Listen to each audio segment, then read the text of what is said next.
5 ఏళ్లు రాష్ట్ర విధ్వంసం చేసిన వారు ఈ రోజు ప్రజాప్రభుత్వం ఏం చేసిందని ప్రశ్నిస్తారు.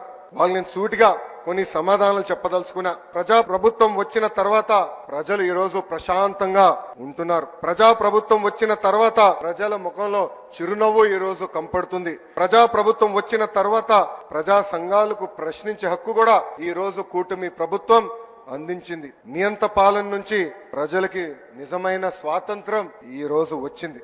గత పాలకులు 1000 రూపాయలు పెన్షన్ పెంచేదాకా 5 సంవత్సరాలు తీసుకుంటే మన ముఖ్యమంత్రి గారు తొలి నెలలోనే 1000 రూపాయలు పెన్షన్ పెంచింది మనం చూసాం. వృద్ధులకి 4000 రూపాయలు, వికలాంగులకి 6000 రూపాయలు, బెడ్కే పరిమితమైన వారికి 15,000 రూపాయలు ఈ రోజు కూటమి ప్రభుత్వం అందిస్తుంది. తల్లికి వందనం 67,27,164 మంది విద్యార్థులకు మనం తల్లికి వందనం కార్యక్రమం ఇస్తున్నాం. పేదవాడికి అన్నం పెట్టే 204 అన్న క్యాంటీన్లు తిరిగి ప్రారంభించాం. ఈ రోజు దీపం పథకం కింద 2 కోట్ల గ్యాస్ సిలిండర్లు కూడా ఉచితంగా అందజేస్తాం జరిగింది. 16,347 ఉపాధ్యాయుల పోస్టులు భర్తీ చేసే మెగా డిఎస్సి కూడా ఈ రోజు మనం నిర్వహిస్తున్నాం.